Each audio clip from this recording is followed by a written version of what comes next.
What's up, everybody? It's Vernon with Bama Fitness, and today we have Ryu Goto. Boy, Thanks Ryu, for having me. how's everything going with you?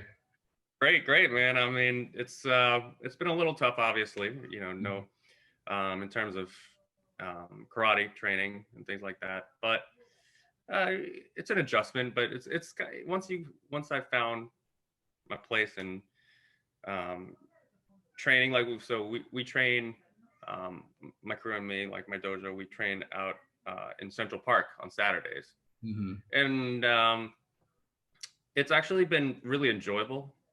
Like I found it really enjoyable training outside. Like I never really trained outside. You for some camps and stuff, you run and you do these things, but I never like done it as a regular thing. And it's been super liberating because you're not in like a box room. And then once you're out in nature and Yeah. doing that, it's obviously the weather can be pretty bad and things like that. But it's still, once I got used to it, I look forward to it every Saturday. So, and then during the week it's Zoom classes, but in general everything's been kind of in flux. I like your background though, like super happy. Yeah. I'll change it if No, if no, it's no, it's cool. It's cool. too obnoxious. It's cool. So, people that do not know you out there, can you like introduce yourself? Can you say like where you're from and the style that you do for us? All right.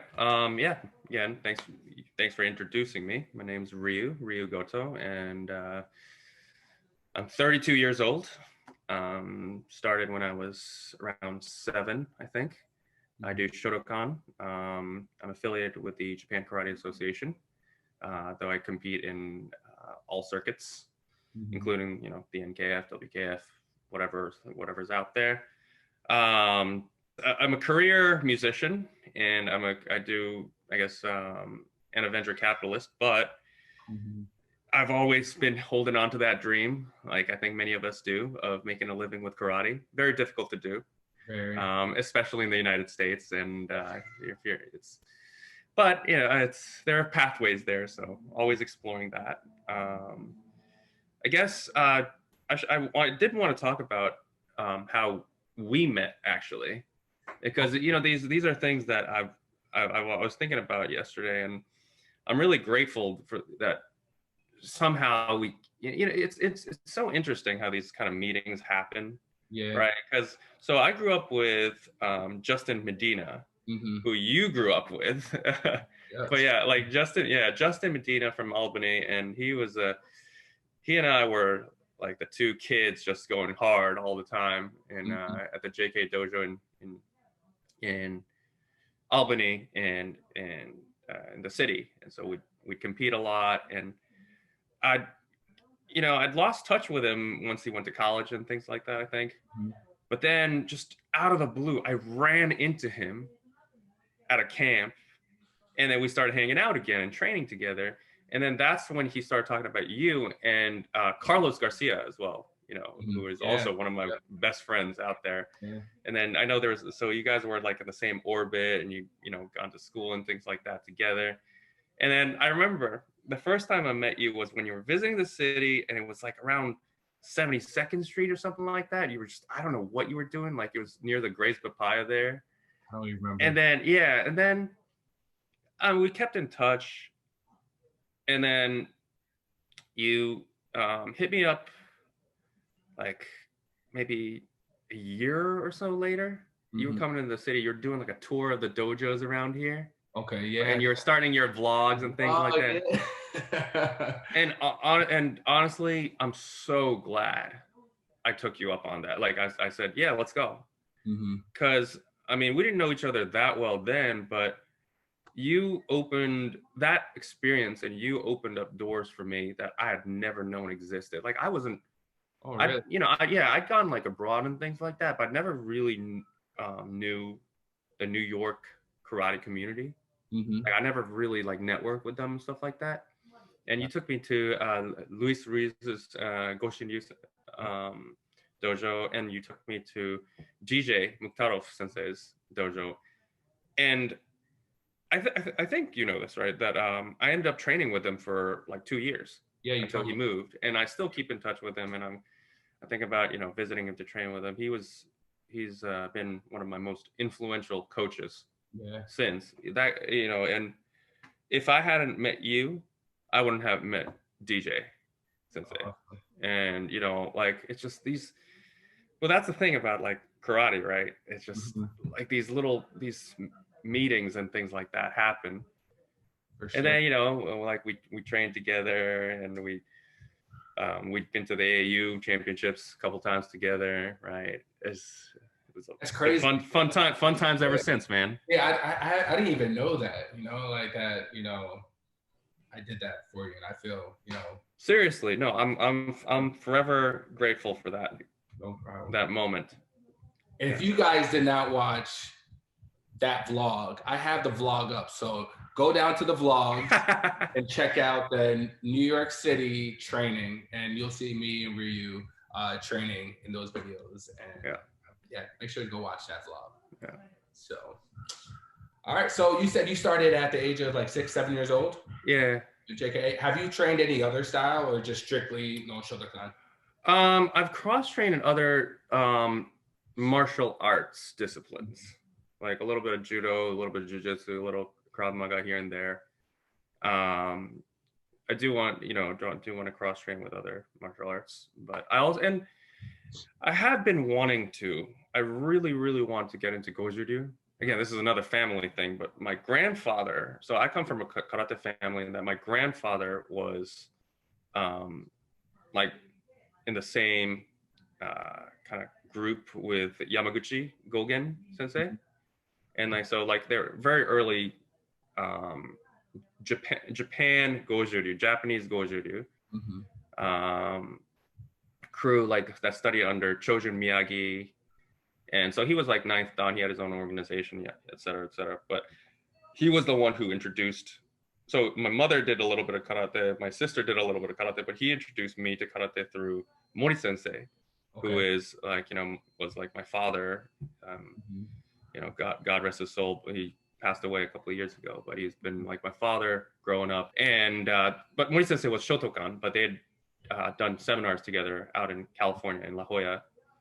And so I've been wanting to sort of trace back my roots, So now that I've been doing Shotokan for so many years, I want to trace back my roots to Goju-ryu, and especially because, yeah, sure, it's all like the same body. We all have the same body, but the emphasis on certain mechanics is a little bit different, obviously, as between the different styles. And I mean, the end results might be the same, but the pathways to that creating power, speed, kime, et cetera, and the way they package that philosophy is a little bit different for Shotokan, and I want to see that. So yeah, that would be cool, man. That would be cool. Well, when you take on that journey, like keep me posted. Well, dude, we're gonna go together. All right, we'll go together. Let's make it.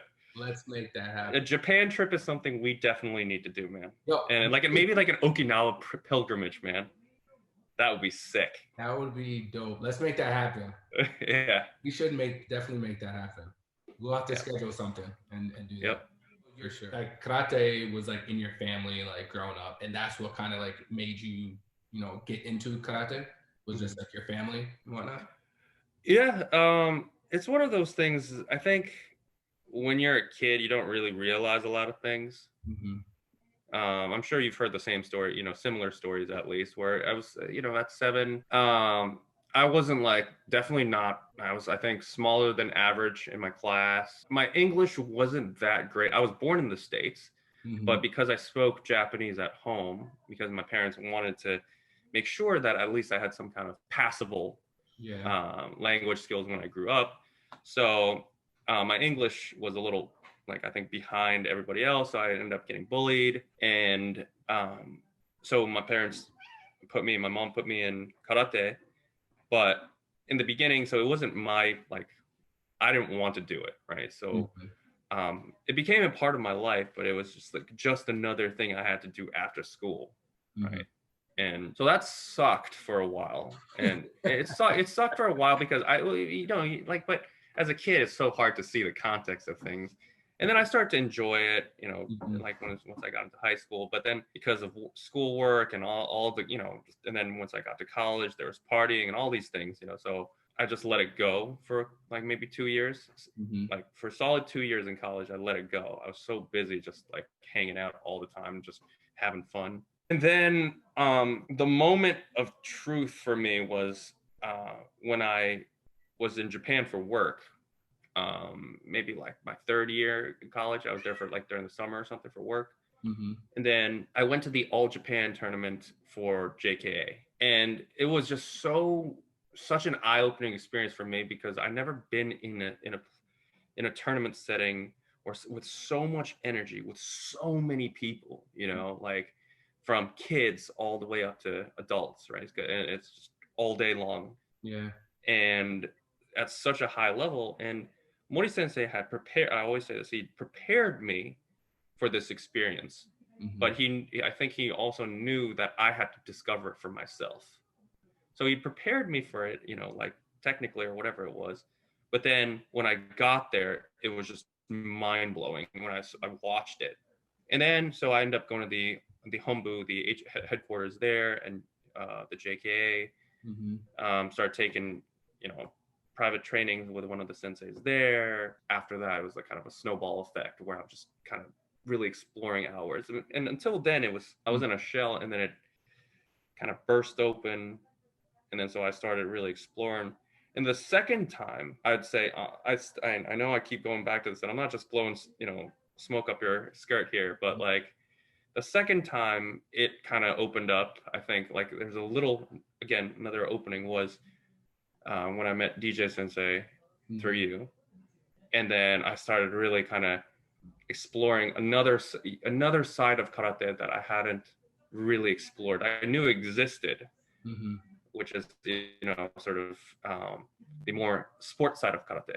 And but DJ Sensei is great because he's Yeah. experienced everything. He knows everything, Yeah. really. Like he's experienced the traditional, the sort of transitioning period of karate, and then the sport karate that I think is probably is so popular right now. So in any case, yeah. So that's kind of like my karate journey in a nutshell, where he prepared me since I was a kid. I didn't like it in the beginning, but then if eventually, it started.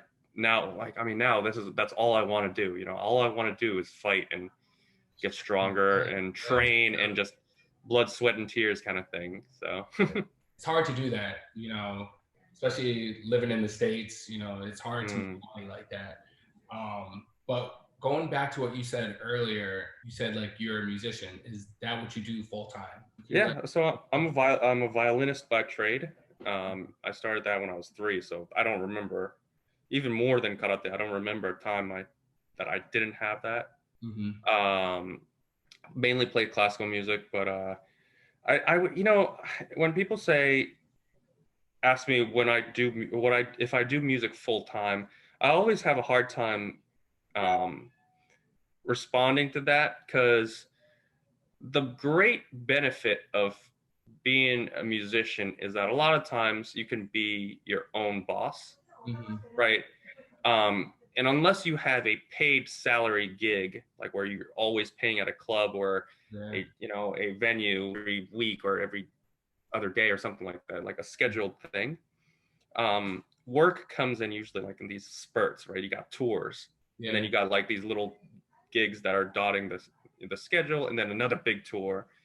And so the workload changes so much. Sometimes it's like all day, every day. And Mm-hmm. then other days you're just chilling, doing nothing. So when they say I'm lucky to be one of those musicians that I can make a living without grinding 9 to 5 every day. Yeah. So um, I do think that it's given me music, and the job of music, of playing Mm-hmm. music, has given me the freedom to pursue karate. Mm-hmm. If I had a like 9 to 5, 8 to 4 kind of job every day, and then was training after, trying to train at a high level or an advanced level, intense level every day, I don't think It would work out. Yeah. you wouldn't have, yeah, there would be A lot no of time work. for nothing really Yeah. at that. Yeah. But that's the reality for many karateka actually in the States Yeah. and in Europe. And I think, but especially in the States, maybe I have a skewed kind of view of things, but Mm. especially in the States, you have to be able to juggle karate and like life. Yeah. And Totally agree. that's tough. So Like now in your future, do you feel you would open up your own dojo, or do you not want to open up a dojo? Do you just want to compete? What's your like goal for like? I want to have my cake and eat it, man. Yeah. Like that's the dream is that Yeah. open up a dojo, teach at your own convenience, Hmm. train at your own Yeah. convenience. Right? I totally. Yeah. Yeah. Yeah, I mean, I'm sure the reality is not like that, and Mhm. obviously, opening up a dojo is a massive risk, and you need to have a good plan for that, things like that. But yeah, I do want to do that, and I never really thought about that until within the last maybe 2 3 years, I'd say. Mhm. I found my identity as a karateka. Mhm. Like I'm sure you understand, you know what I mean, where it's like in the beginning you're just doing karate, you're just doing it, and Mhm. you're taking inspiration for years and years and years from all these different sources, whether it's videos or senseis or other competitors, and you're like, whoa, that's really nice, this is nice, and then somewhere along the way you just take a step back and you realize, oh, wow, this is my karate, like this is what I want to project out to people, to either to teach it or to um, let people know that this is my karate. Mhm. Whether it's the physical sort of part where this is the physical style that I have, this is what I want to convey to Mhm. like my audience or whatever, or it's like the more spiritual aspect, the philosophical aspect, where like this is what I believe karate is. This is yeah, and then so this is in the last like few years, I feel like I've got more to say, more to like Mhm. kind of give, and if it turns out that um, I have a receptive audience, then I would Mhm. love to do a dojo, man. But I want to keep fighting forever, Yeah. forever. And I know that there are realities, of Mhm. aging and things like that. But I just cannot imagine another life where I'm just sitting back and watching other people do it. Oh, yeah. I Like gotta be there. for sure. You know what's crazy? Like I know we're young still. I was at nationals like last year, and I didn't compete. And Mm. I'm just watching our division go up, and I'm just like, oh man, I would have done this different. Yeah, Man, I yeah, want to be in there. yeah. Like to me, I felt like, all right, maybe my time has come. Maybe I love teaching more than competing. I Mm-hmm. love giving back my knowledge to students and whatnot. Um, Competing, yeah, it's cool. I love it. I do miss it. So I'm still figuring out, okay, do I still want to compete? I Mm-hmm. want to teach. Mm. Sometimes when I get to these tournaments, I'm like, oh, I want to do it so bad. Yeah. But maybe that fire is still there. Maybe I should come back and compete. But hey, I'm still trying to figure out what I'm. Yeah, but it's also, you're right. It's so hard to sort of balance because I mean, when you're teaching, the focus really is on your students, Yeah. but when you're competing, the focus is on yourself, really. Mhm. So, I mean, I think it's difficult to balance those things. I'm sure if you're trying to start a career as a teacher and as an instructor, then yeah, because you're there for them. Yep. Yeah. So yeah, I guess it would be hard. I would need to figure out how to sort of mentally kind of switch on and off, right? Yeah. What would you say you're in karate? What is your biggest like accomplishment? My biggest accomplishment. I think in terms of like a actual record, um, something that people can look up. I'd say getting to the finals of the JKA World Cup in Qatar. I Mhm. think as an American, I was the first in like uh, 25 years, 30 years, or something like that, to make it to the final stage. Oh, that's awesome. And but it wasn't. It was for me, it was a really important accomplishment there. And obviously, it's not the end. I want to keep obviously improving my standing in the finals. Yeah. But it was an important milestone for me because at the time, Mori Sensei, he was suffering from cancer. Mm-hmm. And he actually ended up, he died maybe a year after that. Mm-hmm. But he'd been struggling for many years, and he didn't let anybody know except some of his really closest people. And we suspected that he was sick, but he was one of these old school samurai type people who's like never show weakness to anybody, and I'm gonna die standing up kind of thing. And I felt like because he was such an important figure in my life and he'd given me so much that I could show him while he was alive, we knew that he wasn't gonna last too long. Mm-hmm. But while he was alive and while he was there, to show him that it was all these years that he had been training students and been giving back to them, there was a real fruit to the labors, right? A real something tangible that he could say that, look, my student, made it to the finals after 25 years of no Americans getting to the. And I'm not saying this as a kind of to brag. Mm-hmm. I'm saying this because the most important part for me was that I think it brought my sensei and me even closer, because it was kind of like the culmination, right? The ending, a milestone that we'd reached together, and I could tell him, thank you for teaching me all these years. Mm-hmm. Here's just one kind of record, achievement. And so even though I didn't end up placing in the Pan Americans the next year after that, and when I was in Peru, I didn't place, but I called him because his family called me and saying that he was in a real bad way, like he maybe had like a day or two to live. And then he picks up the phone and he's like, my family's saying that I'm going to die tomorrow, some nonsense like that. But don't worry about me. He literally said, in these words, my family's saying that I'm going to die tomorrow, but don't worry about me. That's absolute nonsense. Do your thing, come back, and we'll talk about it later. Like, we'll talk about how you did.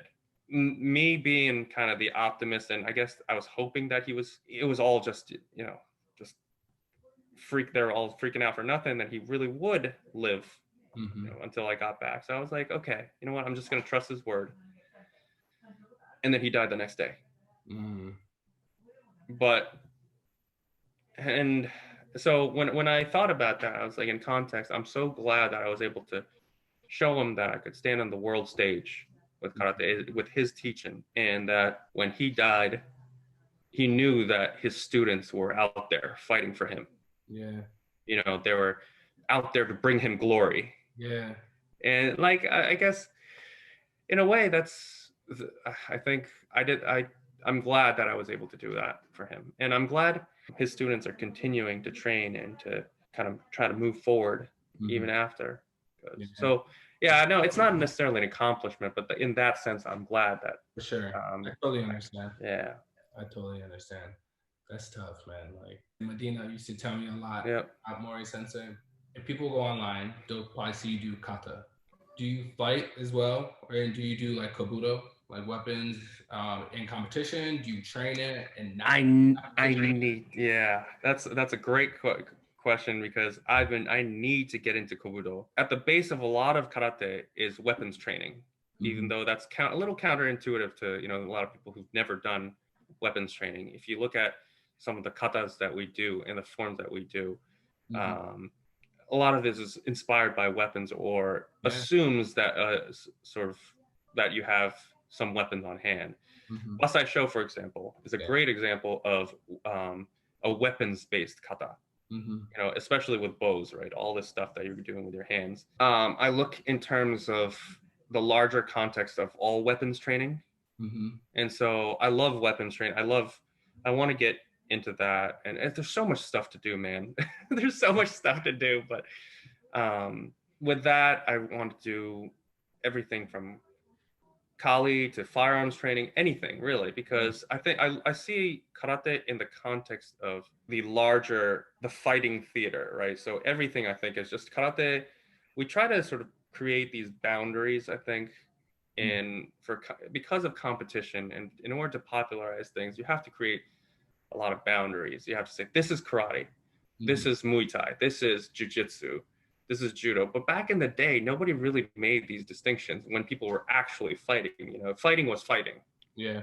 Whether it's with weapons or with with improvised weapons, or like with a chair here, dishes there, it didn't matter, right? So like the more you learn about karate, I feel like the more it becomes it's harder to define, because you see that like there's like you go back to tradition, you go from karate to um, Chinese hand karate to Tode. Like Jesse Enkamp does a really these series on like short kind of history lessons, and then you go to kung fu, right? And then it's so hard to say at what point something becomes something else. Yes. And so Kobudo I would definitely love to do, and in competition I do end up doing all right in kata, but my passion is kumite.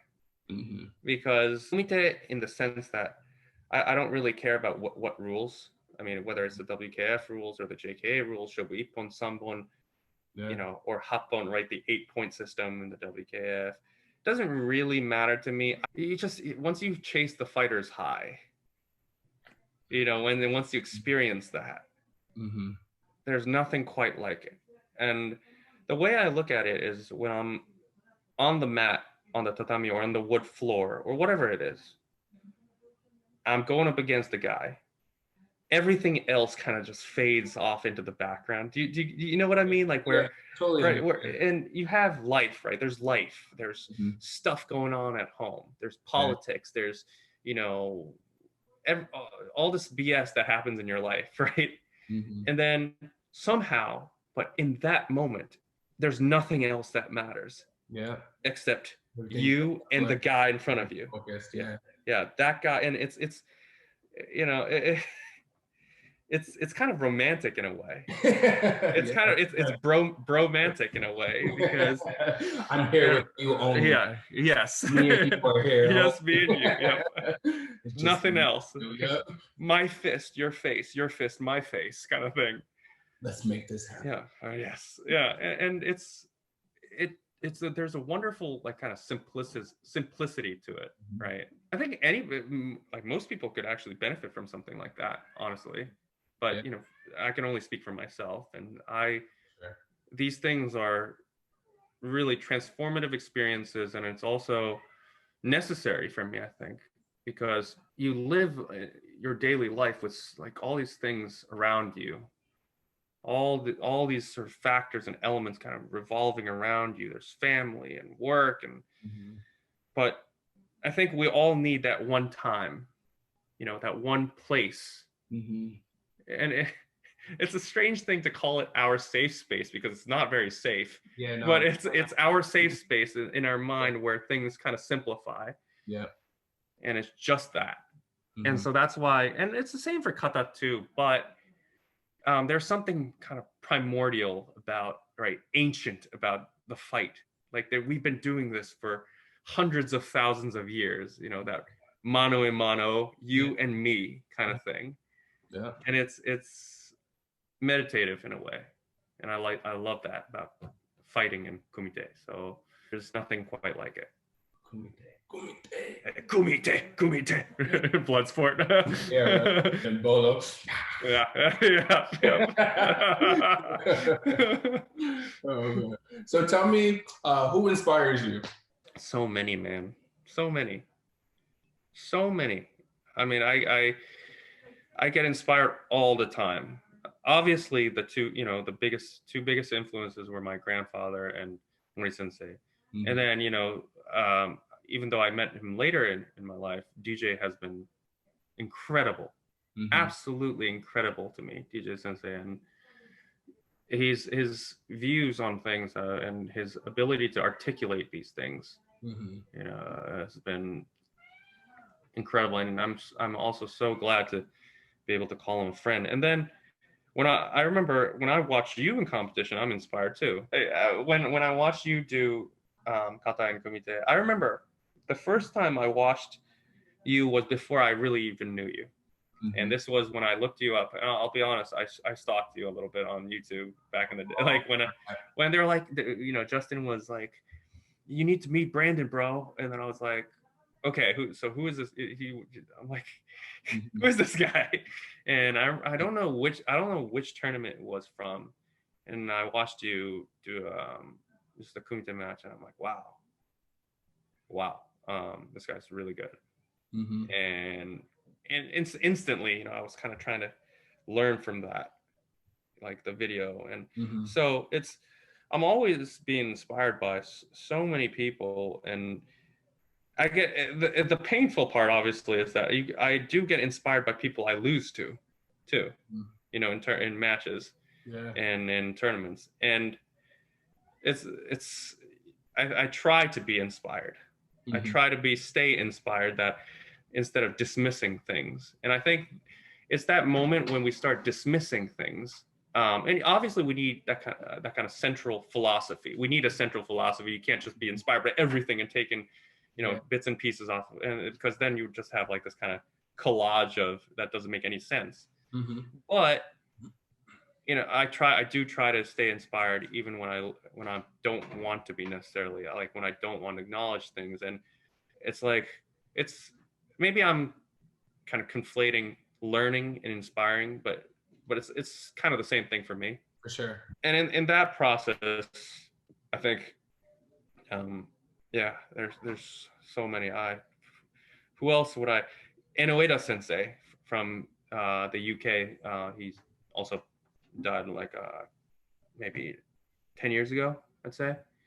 But he was amazing. Asai Sensei, when I watched when he was still training, and these are incredible masters, because they take that physical aspect, right? They're physically super gifted. Physically super gifted, and they're technically brilliant. But then they it's almost like they complete the technical aspect, and then because they have nothing better to do, they start going off into this art world. You know what I mean? It's like they've completed the technical stuff, and it's like, and then it becomes this crazy thing. When you watch some of these masters, they do their thing, and you're like, there's no way this makes sense from a physical standpoint. It makes no sense, but it's so convincing because only they could pull it off. Yeah, because it's not just a dance that they're doing, but they put in the hours. They put in the blood, sweat, and tears. They've gotten to that mastery, and then they've let their creativity just take over after that. And you're like, man, that's you can't fault the guy for that. If they're just making some crazy gestures like by their hands and legs, you'd be like, oh, this guy has no fundamentals. There's nothing behind that, no substance. But because they've gone through the process, you're like, okay, I'll give it to you. I gotta give it to you.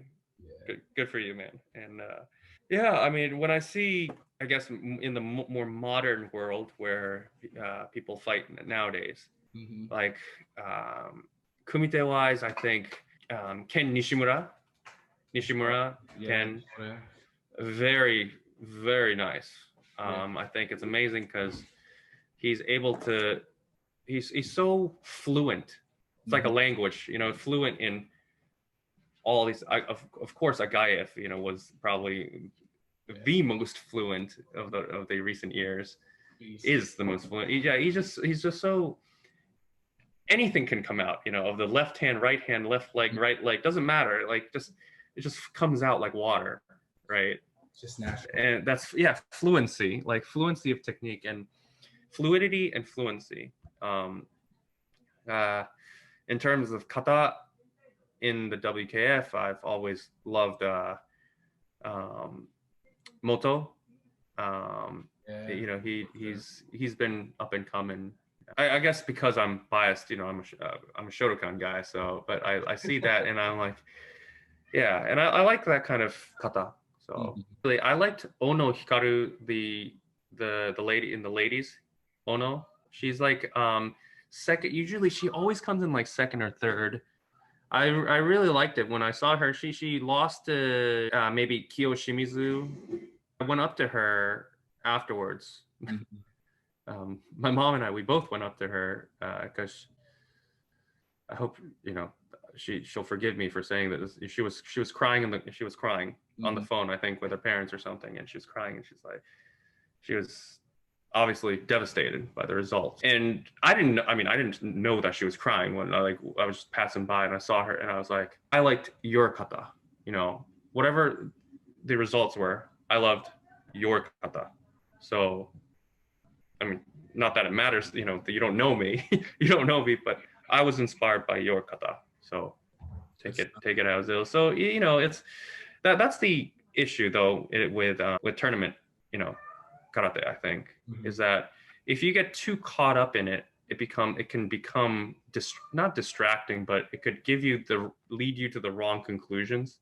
Mhm. Where just because you didn't win, therefore it means it's your karate is second rate, or that it's not. It's the rest of the world thinks your karate is shit. You know, it's like no, and that doesn't. It doesn't logically follow, but it's easy to fall into that trap, right? Where Yeah. you think just Yeah. because I got second, it means it's worthless. Yeah. And then and I think in order to be a competitive athlete, and you have to have real nerves of steel, Mm. not just in that tournament, but in your daily training where you're not being kind of you're trying to make sure that your own karate isn't being compromised, Mhm.